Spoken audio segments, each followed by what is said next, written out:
Okay, I've got some data here. It's sales and it's showing me dates of invoice, date paid, cost, and you can see here I've got some that haven't been paid, so those cells are blank.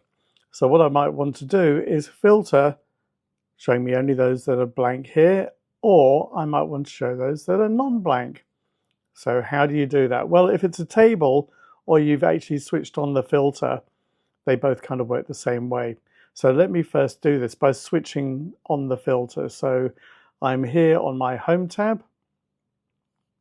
I'm going across here to sort and filter, and there it says filter.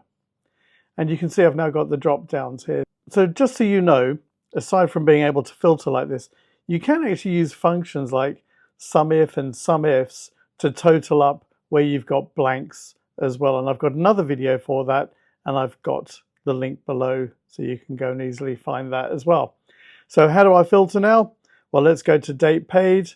If I click here, you can see that it's got the date paid and I want to see the blanks. So let's untick that, tick on blanks, and now you can see if I close that, it's only showing the blanks here. So what if I want non-blanks? Let's do select all, and you're looking here and thinking it doesn't have non-blanks, and I might have more here as well. So the thing you can do, actually, if I click on this, you'll see that it's got that. Well, non-blanks is going to be everything but the blanks, so you just untick that, and then you can see it over here. So let's just go back to just having the blanks. Let's untick that and tick that. What if I want them from the 1st of May onwards? Well, then I have to go over to this column. So you can have more than one column with criteria. So let's click on this. Let's go to filter, and I want it to be after the 1st of May.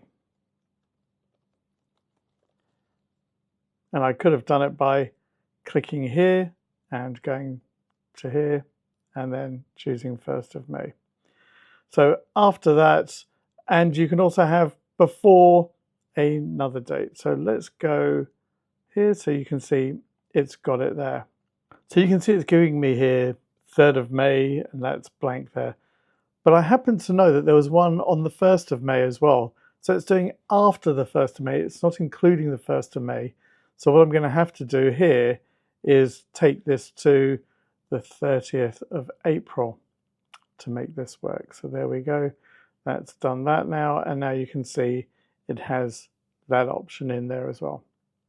So that's how you can do filtering of blanks and non-blanks in Excel. As I mentioned, I've got a video on using the blanks and non-blanks to sum up using SUMIF and SUMIFs as well. So as I said, that link is below. Thanks for watching. If you did find this useful, please do like, share, and subscribe, and come back for more.